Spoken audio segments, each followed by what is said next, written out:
Maruti Fronx को launch कर दिया गया है और इस गाड़ी के कई सारे ऐसे वेरिएंट्स हैं जिनकी प्राइसिंग मारुति ब्रिज़ा से क्लैश करती है। यही वजह है कि आज के बाद एक आम कस्टमर को कंफ्यूजन होगा कि वो फ्रॉन्क्स खरीदे या फिर ब्रिज़ा खरीदे। इसी कंफ्यूजन को थोड़ा खत्म करने के लिए या कम करने के लिए इस वीडियो को बनाया गया है। देखते हैं क्या असर पड़ता है आपके कंफ्यूजन पर। तो चलिए शुरू करते हैं और हमेशा की तरह सबसे पहले डायमेंशंस के बारे में बात कर लेते हैं। तो दोनों ही गाड़ियों की लेंथ एकदम बराबर है 3995 mm, लेकिन विड्थ मतलब कि गाड़ी की चौड़ाई फ्रॉन्क्स की 25 mm कम है ब्रिज़ा से। इसी तरह से फ्रॉन्क्स की हाइट 135 mm कम है ब्रिज़ा से। और रही बात व्हील बेस की तो फ्रॉन्क्स का 20 mm ज़्यादा है ब्रिज़ा से। कैबिन स्पेस की बात करते हैं तो देखने में तो दोनों ही गाड़ियों की बराबर लगती है, लेकिन जब आप बैठते हो तो फ्रंट रो तो दोनों की एकदम बराबर है, लेकिन रियर सीट पर लेग रूम तो आपको दोनों गाड़ियों में अच्छा खासा मिल जाता है। लेकिन अगर हम हेड रूम की बात करें तो वो आपको फ्रॉन्क्स में कंपैरेटिवली ब्रिज़ा के कम मिलता है। आगे बढ़ते हैं और बूट स्पेस के बारे में बात कर लेते हैं। तो फ्रॉन्क्स में आपको 308 लीटर की बूट स्पेस मिल जाती है, जो कि 20 लीटर कम है ब्रिज़ा में मिलने वाली 328 लीटर की बूट स्पेस से। असल में इन दोनों ही गाड़ियों को अलग अलग तरह से डिज़ाइन किया गया है और यही एक सिंगल कारण है इन दोनों गाड़ियों की कैबिन स्पेस में, बूट स्पेस में, हेड रूम में डिफरेंसेस आने का। आगे बढ़ते हैं और ग्राउंड क्लियरेंस के बारे में बात कर लेते हैं। तो फ्रॉन्क्स में आपको 190 mm की ग्राउंड क्लियरेंस मिल जाती है, जो कि 8 mm कम है ब्रिज़ा में मिलने वाली 198 mm की ग्राउंड क्लियरेंस है। वैसे तो इंडियन रोड्स के हिसाब से 190 mm एक हेल्दी ग्राउंड क्लियरेंस है, मतलब कि 4 लोग या 5 लोग बैठाने के बाद भी आपकी गाड़ी कहीं नहीं टकराएगी। बाकी भैया ऊबड़ खाबड़ कुछ ज़्यादा रस्तों पर चलाओगे तो बात ही अलग है। टायर साइज की बात करें तो दोनों ही गाड़ियों में 16 इंच के मिल जाते हैं। और रही बात फ्यूल टैंक कैपेसिटी की तो फ्रॉन्क्स में आपको 37 लीटर का मिलता है, जो कि 11 लीटर छोटा है ब्रिज़ा में मिलने वाले 48 लीटर के फ्यूल टैंक से। आगे बढ़ते हैं और बात कर लेते हैं इंजन के बारे में।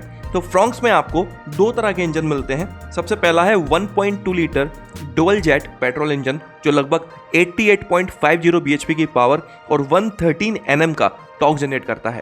इसमें आपको मैनुअल और ऑटोमेटिक दोनों ही मिल जाते हैं। अगर इस इंजन को हम कंपेयर करते हैं ब्रिज़ा में मिलने वाले 1.5 litre smart hybrid petrol engine से, तो ये 13.14 bhp की कम पावर जनरेट करता है और 23.8 Nm का टॉर्क भी कम जनरेट कर पाता है। लेकिन अगर हम माइलेज की बात करें तो यहाँ पर ये इंजन आगे निकल जाता है। मैनुअल ट्रांसमिशन में 1.65 टू 1.91 kmpl ज़्यादा क्लेम करता है, जबकि ऑटोमेटिक ट्रांसमिशन में तो 3.09 kmpl का ज़्यादा माइलेज क्लेम करता ही है। इस इंजन के अलावा फ्रॉन्क्स में आपको 1 litre turbocharged booster jet smart hybrid petrol engine भी मिल जाता है, जो 98.69 bhp की पावर जनरेट करता है और 147.6 Nm का टॉर्क जनरेट करता है। इस इंजन में भी आपको मैनुअल के साथ साथ ऑटोमेटिक मिल जाता है। अगर इस इंजन को हम कंपेयर करते हैं ब्रिज़ा में मिलने वाले स्मार्ट हाइब्रिड पेट्रोल इंजन से, तो ये 2.95 bhp की कम पावर जनरेट करता है, लेकिन 10.8 Nm का ज़्यादा टॉर्क जनरेट करता है। और सिर्फ टॉर्क ही नहीं, माइलेज भी ज़्यादा क्लेम करता है। मैनुअल ट्रांसमिशन में 1.35 टू 1.61 kmpl का ज़्यादा और ऑटोमेटिक में 0.22 kmpl का ज़्यादा माइलेज क्लेम करता है। मतलब कि कोई बहुत बड़ा डिफरेंस नहीं है, लेकिन ऑन पेपर जो भी है वो बताना तो पड़ेगा ही बॉस। मैं आपको बता दूं कि इस समय मारुति और नेक्सा की जितनी भी गाड़ियां इंडियन मार्केट में अवेलेबल हैं, उनमें इकलौती फ्रॉन्क्स ऐसी गाड़ी है जिसमें आपको 1 litre turbocharged booster jet engine मिल रहा है। ब्रिज़ा में जो स्मार्ट हाइब्रिड पेट्रोल इंजन मिलता है, उसके अलावा आपको सीएनजी का ऑप्शन भी मिल जाता है, जिसमें ये 86.63 bhp की पावर जनरेट करती है और 121.5 Nm का टॉर्क जनरेट करती है। और सीएनजी में आपको माइलेज मिल जाता है 25.51 किलोमीटर पर किलोग्राम का। तो भले ही दोनों गाड़ियों के कई सारे वेरिएंट्स की प्राइसिंग क्लैश क्यों ना कर रही हो, लेकिन इंजन में कई सारे डिफरेंसेस हैं। फ्रॉन्क्स में छोटे इंजन यूज़ किए गए हैं जिनकी उतनी पावर और टॉर्क आउटपुट नहीं है, लेकिन माइलेज फिगर्स अच्छे हैं। लेकिन ब्रिज़ा में आपको बेहतर इंजन ज़्यादा माइलेज के साथ, मैं तो कहूँगा लगभग उतने ही माइलेज के साथ मिल जाता है। चलिए आगे बढ़ते हैं और सेफ्टी फीचर्स के बारे में बात कर लेते हैं। तो चूंकि ये दोनों ही गाड़ियाँ एक ही कंपनी की हैं, इसलिए इन दोनों में ही मिलने वाले स्टैंडर्ड सेफ्टी फीचर्स एक बरोबर ही हैं, जैसे कि ABS, dual airbags, EBD, electronic stability program, hill hold assist, Isofix child seat anchor, seat belt pretensioner with load limiter जैसे फीचर्स आपको स्टैंडर्ड मिल जाते हैं इन दोनों गाड़ियों के हर किसी वेरिएंट में।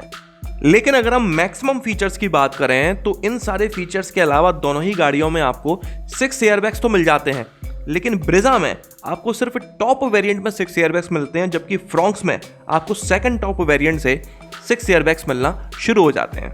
मतलब कि कम पैसों में ज्यादा सेफ्टी आपको फ्रॉन्क्स प्रोवाइड कर देती है, ना कि ब्रेजा। चलिए और आगे बढ़ते हैं और बात कर लेते हैं कंफर्ट एंड कन्वीनियंस के फीचर्स के बारे में।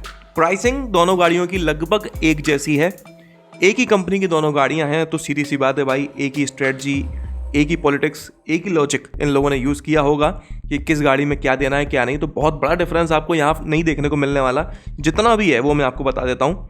सबसे पहले मैं आपको वो बताता हूँ कि ब्रेजा में आपको कौन कौन से फीचर्स मिल जाते हैं जो फ्रॉन्क्स में नहीं मिल पाते। Cooled glove box, overhead console with sunglass holder, rear armrest with cup holders, front LED fog lamps. मतलब कि फ्रॉन्क्स में आपको फॉग लैम्प्स मिलते ही नहीं हैं, फॉग लैम्प्स की जगह पर आपको हेडलैम्प्स दिए गए हैं, और ब्रेजा में आपको एलईडी फॉग लैम्प्स मिल जाते हैं।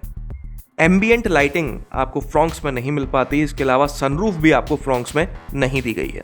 तो ये कुछ फीचर्स हैं जो ब्रेजा में मिल जाते हैं लेकिन फ्रॉन्क्स में नहीं मिल पाते। अब मैं आपको बता देता हूं कि वो कौन से फीचर्स हैं जो फ्रॉन्क्स में मिल जाते हैं लेकिन ब्रेजा में नहीं मिल पाते। सबसे पहले तो फ्रॉन्क्स में जो एलईडी टेल लैम्प्स हैं वो कनेक्टेड हैं। वो कनेक्टेड वाला आप फीचर माने या ना माने, लेकिन एक प्रीमियम क्लास जरूर लगती है, तो वो चीज़ आपको फ्रॉन्क्स में मिल जाती है लेकिन ब्रेजा में नहीं मिल पाती। इसके अलावा फ्रॉन्क्स की पीछे की सीट पर 3 एडजस्टेबल हेडरेस्ट दिए हुए हैं, जबकि ब्रेजा में 2 ही हैं। इन 2 चीज़ों के अलावा ऐसा कुछ भी खास नहीं है फ्रॉन्क्स में फीचर्स के मामले में जो आपको इसमें मिल जाता हो लेकिन ब्रेजा में नहीं मिल पा रहा हो। तो ये तो मैंने आपको बता दी दोनों ही गाड़ियों में मिलने और ना मिलने वाली चीज़ें, दोनों गाड़ियों के डिफरेंसेस। अब बात आती है प्राइसिंग की। तो यहाँ पर आप अपनी स्क्रीन पर दोनों ही गाड़ियों के प्राइसेस को देख सकते हो। अगर हम डिफरेंसेस की बात करें तो मैनुअल ट्रांसमिशन में ब्रेजा फ्रॉन्क्स से लगभग 80,000 रुपये से 1 लाख रुपये तक महंगी है। इसी तरह से अगर हम टॉर्क कन्वर्टर ऑटोमेटिक ट्रांसमिशन की बात करें तो यहाँ पर भी ब्रेजा लगभग 1 लाख रुपये महंगी है फ्रॉन्क्स से। मैं आपको बता दूं कि फ्रॉन्क्स के 1.2 लीटर पेट्रोल इंजन में आपको AMT ऑटोमेटिक ट्रांसमिशन टेक्नोलॉजी मिलती है। अगर इसकी प्राइसिंग हम कंपेयर करते हैं तो ब्रेजा लगभग 2-2.25 लाख रुपए महंगी है, हालांकि टॉर्क कन्वर्टर से 1 लाख रुपए के आसपास महंगी है। कुल मिलाकर इस वीडियो के निचोड़ की बात करें तो ब्रेजा में आपको हेडरूम ज़्यादा मिल जाता है, बेहतर बूट स्पेस मिल जाती है, बेहतर इंजन है, और फीचर्स भले ही थोड़े बहुत ही सही लेकिन ज़्यादा तो है। फ्रॉन्क्स की बात करें तो यहाँ पर आपको माइलेज बेहतर मिल जाता है, पावर कम जरूर है लेकिन इतनी भी कम नहीं है कि वो इतना बड़ा फैक्टर बन जाए। इसके अलावा कम पैसों में आपको बेहतर सेफ्टी मिल जाती है, और सबसे बड़ी बात 1 लाख रुपए सस्ती भी है। कुल मिलाकर अगर आप एक CNG SUV नहीं लेना चाहते हो या फिर एक सनरूफ वाली SUV नहीं लेना चाहते हो तो आपको फ्रॉन्क्स को प्रेफर करना चाहिए। बाकी अगर आप CNG या फिर सनरूफ वाली गाड़ी ही लेना चाहते हैं तो फिर आप ब्रेजा कंसिडर कर सकते हैं। कमेंट कर जरूर बताइएगा कि इन दोनों में से आपको कौन सी बेहतर गाड़ी नजर आती है। इस वीडियो में तो बस इतना ही। आपका दिन शुभ रहे। धन्यवाद।